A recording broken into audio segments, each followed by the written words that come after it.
안녕하세요. 열마담 비살롱 시즌2를 시작하게 되었습니다. 저는 열마담 김열매입니다. 안녕하세요. 저 열마담 비살롱 시즌1에 친절한 독재자 디지털 빅브라더가 온다라는 작품으로 출연한 적이 있는 이제 한중섭이라고 합니다.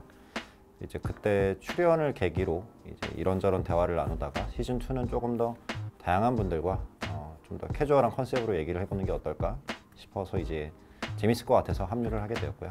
저는 여의도 증권사 IB팀에서 대체 투자를 하고 있는 서동현이라고 합니다.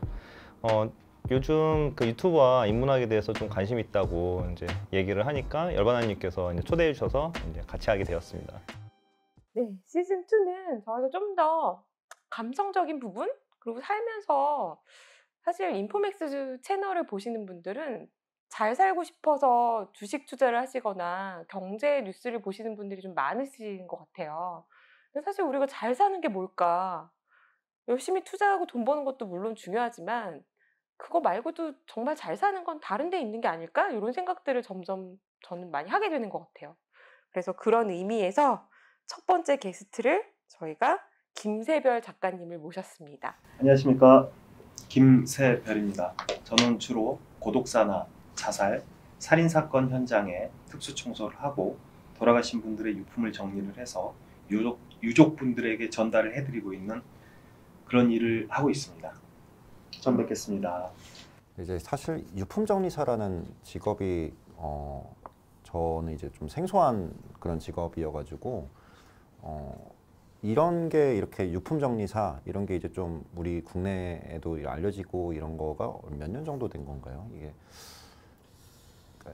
글쎄, 직업적으로 존재한 거는 뭐 옛날부터 있었을 것 같긴 한데. 네. 제가 한 16년 차 이 일을 해오고는 있는데 네네.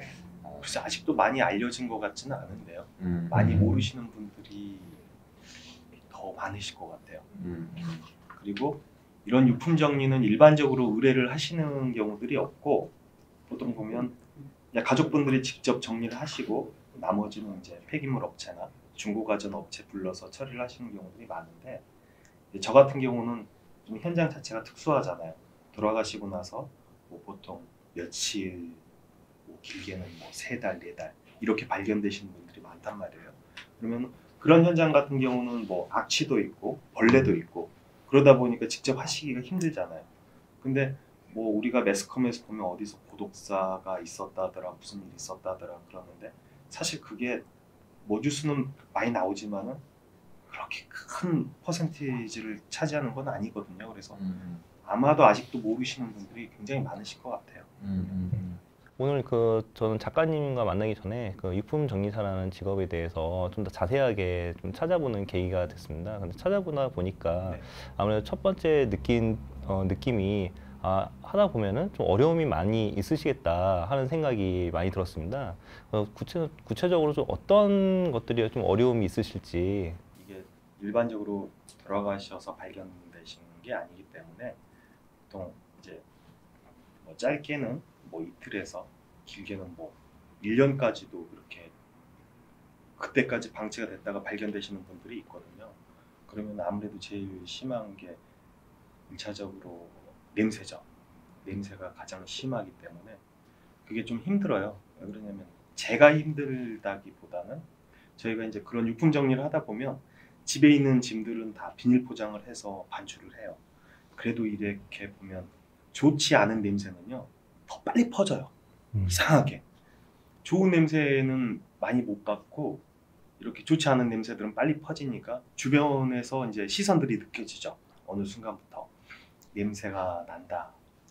뭐 이제 그런 게 힘들고, 그리고 나서 이제 힘든 것들 중에 하나가 짐을 반출하는 게 좀 힘들기는 하죠. 그런 부분은 그러니까 이런 일들이라는 것들이 경제적으로 좀 어렵거나 힘드신 분들한테 많이 일어나는 일이다 보니까 그런 분들은 대체적으로 좀 여건이 좋지 않은 곳에서 많이들 사시잖아요. 그러니까 그런 짐들을 가지고 나가기가 힘들어요. 차도 그 앞으로 와서 짐을 다 실을 수도 없고 많이 날라야 되고 뭐 때로는 뭐 계단도 한 200계단씩 막 내려가야 되고 그런 데들이 있어요. 그리고 이제 그 중에도 제일 힘들다고 하면은 주변 사람들이 제일 힘들게 해요, 사실은.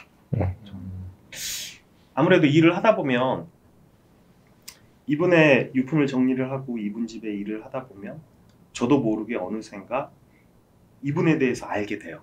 이분의 유품을 정리를 하면서 옷을 보면 뭐 체격이 어땠다. 뭐 집안에 있는 이런 물건들을 보면 아 취미가 이런 게 있었구나. 이런 메모들을 읽다 보면 아 이런 어려운 고충이 있으셨구나. 이런 걸 알게 되면서 제가 그분에 대해서 많은 인생을 다 알 수는 없지만 어느 정도는 알게 되거든요. 그러면은 이렇게 어렵게 사시다가 참 외로운 죽음을 맞이하셨구나라는 결론에 다다르면요. 참 안타깝기도 하고 좀 슬퍼요. 근데 이 외부에 있는 이 근처에 계시는 분들은 이제 그런 거는 전혀 모르고 야 어떻게 저렇게 사람이 뭐 친척이 없었는지 가족이 없었는지 왕래도 없다고 혼자 어떻게 저렇게 죽니?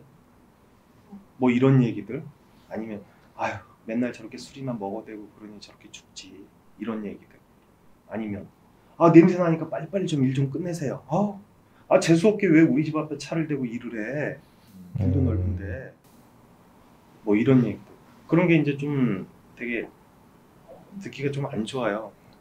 그러면은 저 사람들은 이분의 인생을 잘 모르니까 이분은 이렇게 힘들어가지고 이런 좋지 않은 기억을 잊기 위해서 술을 마시다가 결국은 이렇게 돌아가셨는데 주변 사람들은 아무것도 모르면서 야 그냥 이렇게 어떻게 또 사람이 죽었다더라 이렇게 며칠 만에 발견돼서 이렇게 부패가 많이 됐다더라 그런 얘기들만 하고 그러니까 그게 제일 속상한 것 같아요. 네.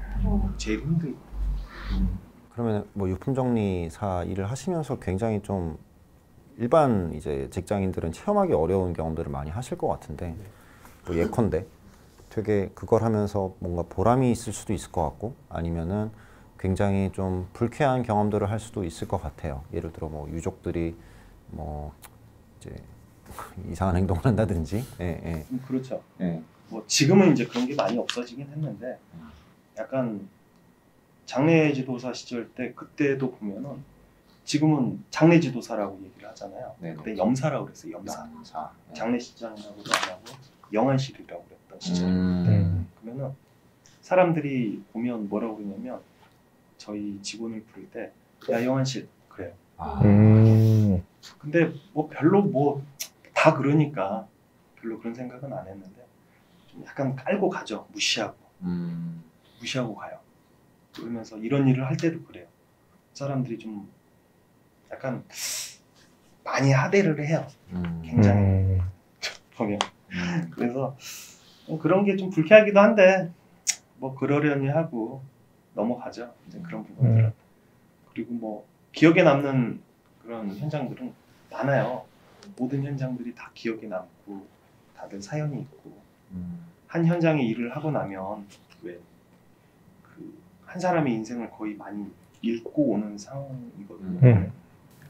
예전 같은 경우는 이제 그게 감정이입이 많이 되고 그래서 좀 힘들었던 시절도 있었는데 뭐 지금은 이제 많이 이겨냈거든요. 그래서 그 정도는 아니고 모든 현장들이 다 생각들이 나고 그러는데 혼자 사시는 분들이 제일 항상 그리워하는 게 사람들이고 가족이에요. 그래서 그런 거에 대한 흔적들이나 기록들이 나왔을 때 제일 기억에 남는 것 같아요. 특히. 그 책에 보면 이제 막 청년 고독사 이런 얘기들도 나오는데요. 요즘에 보시기에 그런 청년 고독사는 왜 그렇게 자꾸 일어나는 걸까요? 이렇게 보면 경기가 어려워질수록 그게 더 많이 일어나더라고요. 대체적으로 제가 봤을 때 제가 느끼기에요. 뭐 자세한 건 모르지만 제가 현장에서 느끼기에는 그런 청년 고독사의 대부분은 대졸자분. 네. 이 사실 뭐 우리가 배운 거 없고 특별한 기술이 없으면 남들을 따라잡기 위해서 그냥 아무거나 닥치는 대로 일들을 좀 하잖아요. 열심히 살아야만 살아남을 수 있으니까. 근데 대졸자분들이 목표가 있고 자기가 원하는 게 추구하는 게 있기 때문에 그 과에 가서 계속 그거를 그쪽으로 이제 나가시는데 이제 어느 순간 잘 안 되는 거죠. 주변에서 이제 기대하는 것도 있고 그리고 스스로 내가 기대치에 못 미치는 것 같은 그런 자괴감에 빠지고 그러다 보니까 그렇게 되는 것 같아요. 그리고 요즘 같은 경우는 보면 그런 분들끼리 만나가지고 단체로 들어가시는 분들 좀 좀 그런 원래 그런 나이대인데 20, 30대, 30대 초반까지가 그 옛날에 저는 김광석 씨가 뭐 콘서트 할 때 그런 얘기를 했거든요. 20대는 유리 같다고 튕겨내고 자극이 오면 튕겨내고 아니면 스스로 깨져버리고 뭐 그런 나이인 것 같아요. 네. 그렇게 우린 다 겪어봤잖아요. 그 나이대들. 근데 이제 막상 그 나이대에 계신 분들은 그걸 이해할 수가 없고 그죠? 그러다 보니까 그런 일들이 일어나는 게 아닌가 그런 생각이 들어요. 비슷한 내용으로 보니까 그 요즘 청년들 사이에 네. 뭐 쓰레기집 치워주시는 그런 것도 있으신 것 같더라고요. 네네. 그러니까 뭐 이렇게 특수 청소라고 해서 이제 일을 하다 보니까 뭐 그런 의뢰들도 들어오시더라고요. 네. 일반 청소업체에서는 못 해주는데 해줄 수 있냐. 그래서 이제 하기 시작한 거고 그런 쓰레기집처럼 해놓고 사시는 분들이 많아요. 근데 그 서비스는 이름이 뭐예요? 유품 정리도 아니고? 쓰레기집 청소라고 보통 얘기를 하는데 그러니까 이제 그냥 집에 쓰레기가 많은 거죠. 네. 그러니까 이제 그런 분들이 좀 대체적으로 보면은 밖에 나오면은 이제 이렇게 그런 걸 못 느끼지만 집에 가면 또 그런 생활을 하시는 분들이 덜어 있고 약간 그게 병적인 부분이 있고 그리고 또 한 부류는 그 왜 이 삶의 의지를 놔버리시는 분들이 있더라고요. 그래서 내가 뭐 죽을 건데 내가 뭐 이런 거 치우고 살면 어떡해? 뭐해? 이렇게 살지 뭐. 그 최근에도 다녀온 현장 중에 한 군데가 그 좀 삶의 의지를 놔버린 거예요. 본인은 뭐 이렇게 저기 기계 엔지니어 쪽이었는데 너무 경기가 어렵고 다들 회사도 부도나고 이러니까 일자리가 없는 거예요. 그러면서 그건 내가 당분간 내 꿈을 펼칠 때까지 아르바이트라도 좀 하면서 지내야 되겠다. 그러면서 뭐 바리스타 자격증도 따고 그랬는데 진짜 그런데 자리가 없는 거예요. 너무 요즘 그 취업이 어렵고. 네, 취업이 어렵다 보니까 아르바이트도 자리가 없는 거예요. 편의점 아르바이트 자리도 너무 저기에. 그러니까 편의점 뭐 아르바이트 하려고 이력서 써놓은 것들도 많고요. 그런데도 일자리 못 구한 거. 결국은 그러다 보니까 죽으려고. 그래서 내가 이런 걸 치우고 살면 뭐 하겠느냐. 뭐 그런 마음이 들더래요. 그래서 안 치우고 이렇게 살았는데 자기도 사실 죽으려고 영상을 찾고 그러다가 우연히 제 영상을 보고 저한테 연락을 했다고 그러더라고요. 도움 좀 달라고. 살고 싶다. 그래서 그 분이랑 얘기도 해보고 제가 도움을 드린 적이 있는데 좀 그런 것 같아요. 말처럼. 그래서 이게 삶의 질서가 무너지면 뭐 집이 쓰레기처럼 되는 게 아니에요. 그래서 작가님 책에서 제가 좀 감명 깊었던 부분이 그런 집을 청소하시고 작가님이 쓰신 말씀이 그래도 다행이다. 그래도 뭔가 포기하려다가 이걸 불렀다는 것 자체가 쓰레기집을 청소를 하겠다라는 그것 자체가 뭔가 다시 잘해보겠다라는 의지랄까? 맞아요. 그것도 대단한 용기예요. 그것도 창피해가지고 못 하시는 분들이 많아요. 어찌 보면 되게 살고 싶었지 않았을까 싶어요. 정말 죽고 싶었으면은 이런 이제 용기도 못 냈을 거고 죽었을 텐데 그래도 이렇게 연락을 하고 얘기를 하고 이런 거가 네. 작가님께서 되게 감성이 또 있으신 분이 너무 어려운 일을 하신다라는 느낌을 전 잠깐 사이에 받았어요. 근데 작가님의 인스타그램의 자기소개란에 형편이 어려운 분들을 위해 마지막 이사를 무료로 드리고 있습니다. 네. 이게 무슨 뜻이실까요? 좀 뭐 그거에 대한 내용을 설명을 드리자면 좀 길어요. 네. 근데 제가 뭐 작년에 그 유재석 씨가 진행하는 그 유퀴즈 거기를 나가게 됐거든요. 그랬는데 그거를 사람들이 굉장히 많이 보시더라고요. 그래서 많은 분들이 질문을 하시더라고요. 메일도 보내고 문자도 보내고 그래요. 도대체 유품 정리사는 뭐냐? 특수청소는 뭐를 하는 일이냐 이렇게 물어보시길래 야, 일일이 답변을 주는 것보다 내가 영상을 한 편을 제작을 해서 나는 이런 일을 하는 사람이다라는 거를 보여주고 싶었어요. 그래서 영상을 제작을 해서 이제 유튜브 채널에 올리게 됐는데 이게 저는 몰랐어요. 이 자살을 하려고 하시는 분들이 유튜브를 검색을 하고 뭐 이런 어둠의 경로를 검색을 해서 고통 없이 죽는 방법들을 검색을 하셨거든요. 그래서 어떤 알고리즘을 타고 들어와서 보시는 거예요. 그러면서 야, 사람이 죽으면 이렇게 되는구나. 남겨진 사람들이 또 이렇게 슬퍼하는구나. 내가 차라리 더 용기를 내서 한번 더 살아봐야 되겠다. 이런 얘기들을, 이런 댓글들이 달리기 시작하면서 야, 이거 안 되겠다. 내가 이런 영상들을 좀 좋은 의도로 제작을 해서 계속 이렇게 올리면 영상 한 편당 한 사람을 살릴 수 있다면 10편을 올리면 10명을 살리는 거거든요. 진짜 항상 그런 글들이 올라와요. 다시 한번 마음을 잡았다. 그래서 이제 올리기 시작한 거예요. 근데 이제 어느덧 구독자도 많아지고 그게 수익이 발생이 되고 그러다 보니까 그걸로 야, 이거 뭐 좀 어려운 사람들 좀 도와줘야 되겠다. 일을 하러 가고 그러면요, 돈을 못 받는 경우들도 덜어 있어요.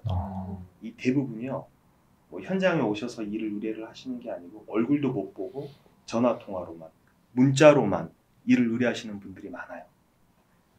뭐 그럴 수밖에도 이제 없죠. 상황도 여의치도 않고 사실 고인분하고 유대관계가 워낙 좋지 않아서 마지막 정리는 그래도 내가 안아보고 싶고, 그리고 때로는 뭐 마지막에 본 그런 것들이 괜히 오랫동안 기억에 남아서 내가 죄책감 때문에 힘들어할 수 있으니까 그런 걸 미연에 방지하고자 안 오시는 분들도 더러 있으세요. 그렇기 때문에 이제 일을 해드리고 나면 돈을 안 주시고 연락이 끊겨버리는 경우들도 많아요. 그러면 속으로 야, 내가 오늘 정말 힘들게 일했는데 돈 못 받았구나 이런 생각도 들지만 야, 오죽했으면 돈이 얼마나 없었으면 이랬을까 그런 생각이 들었거든요. 그래서 진짜 어려운 분들을 이제 그냥 좀 도움을 드려야 되겠다. 그런 분들이 너무너무 많아요. 지금 40, 50대 중장년층의 구독자가 굉장히 많거든요. 근데 그분들이 이혼을 하시고 사시면서 그 자식분들이 있어도 이 자제분들이 이제 20대, 30대예요. 근데 20, 30대 분들은 이 부모님을 되돌아보고 이렇게 모실 나이가 아니에요. 본인의 꿈을 위해서 앞을 볼 나이지. 그리고 그분의 부모님들이 40, 50대여도 사실 자식에게 도움을 받을 나이는 아니잖아요. 지금은 한 60 정도만 돼도 사회생활 충분히 하시고 힘들도 엄청 좋아요. 그죠? 그러다 보니까는 그런 일이 일어나는 거예요. 그렇게 돌아가시면 그 자식분들이 너무 힘든 거예요. 그래, 그러면 내가 이런 사람들을 좀 도와줘야 되겠다. 진짜 힘든 사람들을. 월세로, 보증금이 월세로 다 까 나가서 진짜 이 집에 돈까지 물어주고 가야 돼요. 이렇게 장례를 치르면 그런 분들은 일반적으로 장례를 치르시는 것보다 돈도 2배에서 3배가 더 나와요. 일반적으로 사채범에서 끊는 비용보다도 5배가 더 나오니까요. 그렇게 해요. 그러다 보니까 마지막 이사 비용까지도 내기가 힘들고 어떤 경우는 도망가고 연락을 끊어버리고 그러는 분들이 많거든요. 그래서 최소한으로 내가 내 부모님, 가족분들 이렇게 마지막 이삿짐은 해드려야 되겠다고 생각하시는 분들이 전화를 주시면 제가 뭐 도움을 드리고 있는 거예요. 그게. 근데 그렇게 방송에 나오셔서 이런 말씀을 하시면 네. 너무 연락이 많이 오지는 않으세요? 근데 이제 그렇게 해드리는 분들이 이제 조건이 있어요. 보면 왜 그러냐면 집주인분들이 연락을 주시는 거는 사실 좀 힘들어요. 그렇죠. 힘들고 네. 진짜 그 자제분들이 연락을 주는 경우들. 저번에 한 번도 그 고등학생 여자분이셨는데 그렇게 연락을 받고 그렇게 해드린 적이 있는데 뭐 돈을 떠나서요. 저도 그런 일을 하고 오면 너무 기분이 좋아요. 그리고 이분들이 그런 도움을 주고 나면은요, 이렇게 연락들이 오거든요. 너무 고맙다고. 진짜 이 세상을 살면서 누가 이렇게 도움을 준 적이 한 번도 없었대요. 근데 이렇게 도움을 받고 세상이 따뜻하다는 걸 느꼈다는 그런 문자들, 그런 연락들, 그런 게 참 힘이 돼요. 그래서 이제 도움을 드리게 된 거예요. 근데 말씀을 듣다 보니까 그 이제 작가님의 유년 시절은 어땠을지가 굉장히 궁금하긴 해요. 왜냐면은 굉장히 지금 뭐 성인처럼 이렇게 말씀을 하고 계시는데, 그리고 또 이제 보통 진로 선택을 하는 데 있어서 뭐 청소년기 이때 이제 굉장히 많은 것들이 결정을 되는데, 보통 사람들의 경우에는 나는 이제 미래에 유품 관리사가 돼야지, 이제 이런 경우는 많이 없잖아요. 사실상 이제 그 직업을 모르기도 하고 상상도 못할 나이기도 할 것 같아요. 근데 이제 이런 직업을 선택하셨던 그런 배경이 저는 좀 궁금하긴 해요. 네네. 그래서 이제 저희가 또 준비한 그런 스케치가 있지 않습니까? 아, 네. 저희가 이번 시즌에는 작가님들의 나의 인생 그래프 곡선 이렇게 그리는 거 아시죠? 그거를 좀 해보려고 해요. 그래서 저희가 준비한 인생 그래프를 그리고 다시 만나겠습니다. 네, 작가님 인생 그래프예요. 네. 오. 뭐 이런 걸 안 해봐서 이렇게 하면 되는지는 모르겠는데 저는 제 개인적으로 행복 지수를 좀 나타냈는데요. 뭐 요게 한 30 넘어서부터라고 보시면 될 거예요. 요때서부터 그냥 제 나름대로 이런 게 행복이었구나. 뭐 그런 걸 느끼기 시작하면서 지금 이 행복이 한 여기까지 올라온 것 같아요. 이제 제 아들이 한 20살 정도 되면 끝까지 갈 것 같아요. 그때 검사가 될 거거든요, 저희 아들이. 그때 검사가 되면 지금 아들 몇 살인데요? 몇 살이신지. 이제 중학교 1학년 됩니다. 아니, 아들이 검사 1학년인데 검사 되기를 정한 거예요, 이미? 그럼요. 아드님이랑 합의를 하신 건가요? 너무 정의로워가지고 검사가 돼야 돼요. 그래서 거의 검사예요, 지금. 공부도 잘하고 있고 굉장히 공부를 잘해요. 근데 한 요때쯤 해가지고 한 요때쯤이겠다.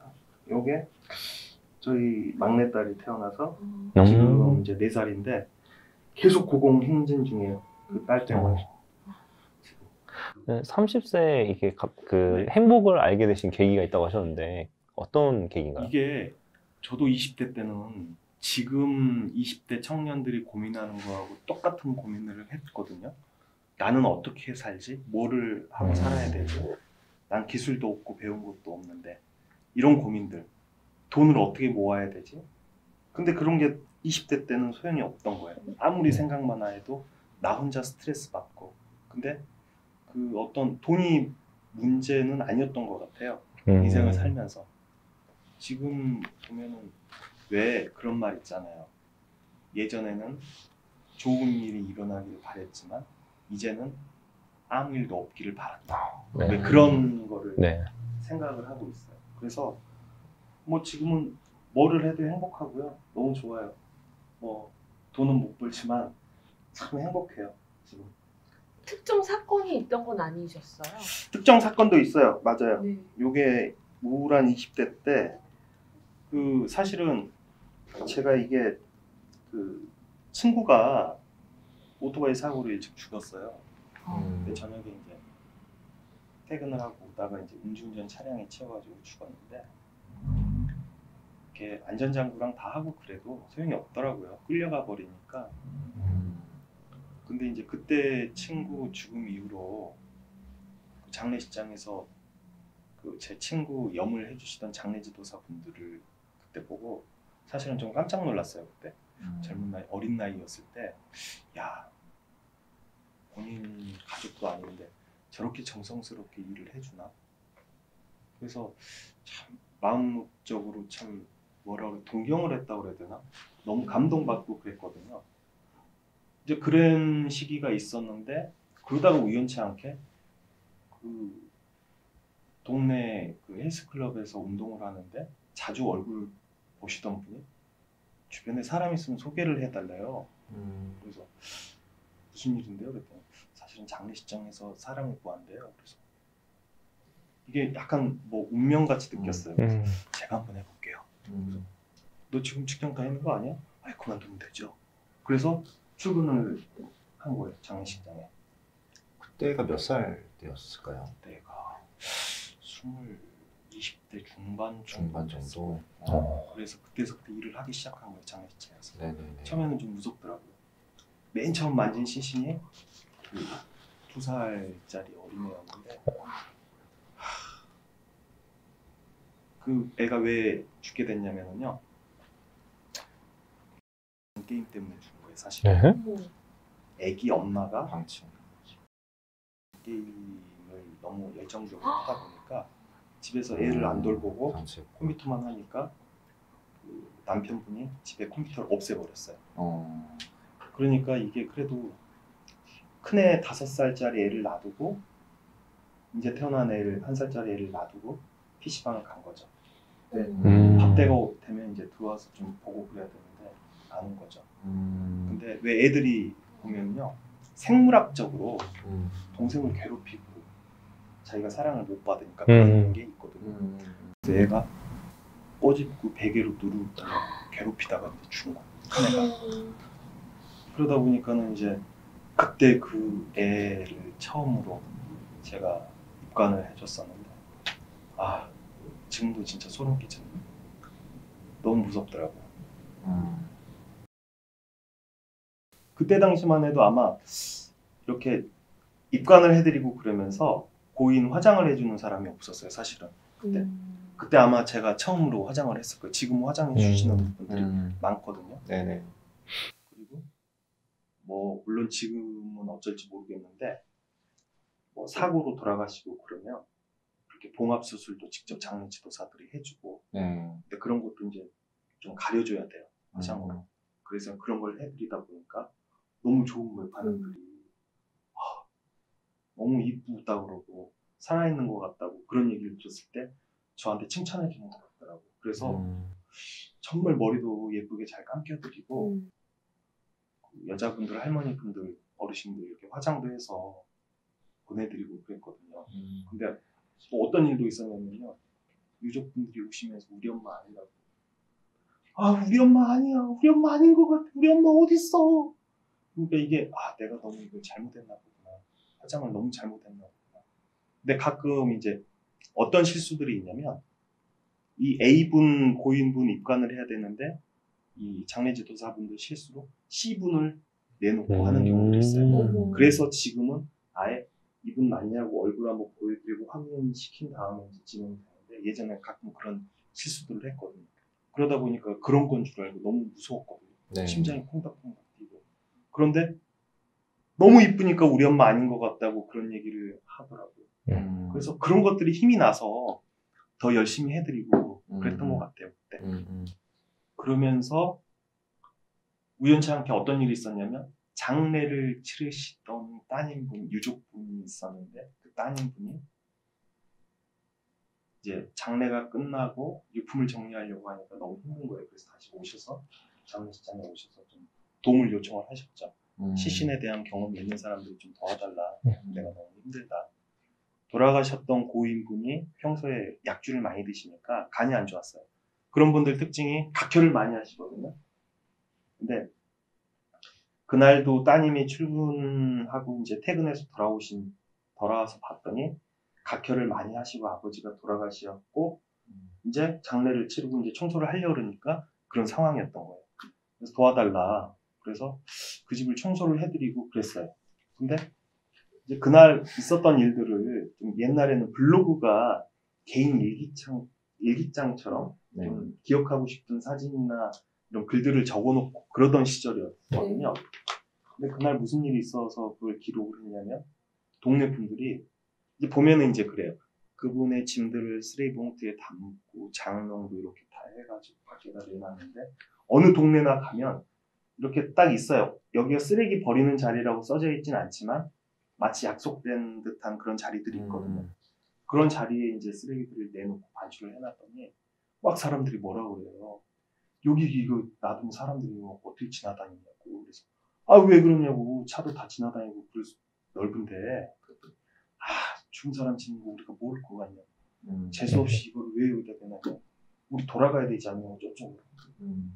재수없다는 거. 그래서 내가 장례식장에서 장례지도사로 근무를 하다 보니까 또 이런 부분은 몰랐네. 다른 사람들은 이렇게 보는구나, 죽음에 대해서.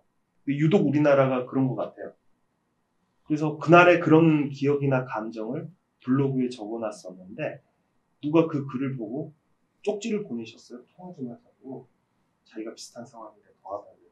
그래서 통화를 했더니 그 거동이 불편하신 그 어머님을 아버지가 간병을 하시면서 이렇게 지내셨는데 간병에 지친 아버지가 먼저 돌아가시고 그 다음에 어머니가 아사로 돌아가신 거예요. 굶어서. 근데 왜 보면은 그렇잖아요. 우리가 부모님이 있어도 어떤 가정적인 형편이나 아니면 다른 여건 때문에 모시고 살지 못하는 경우들이 있어요. 그런 것들이 너무 죄책감 같대요.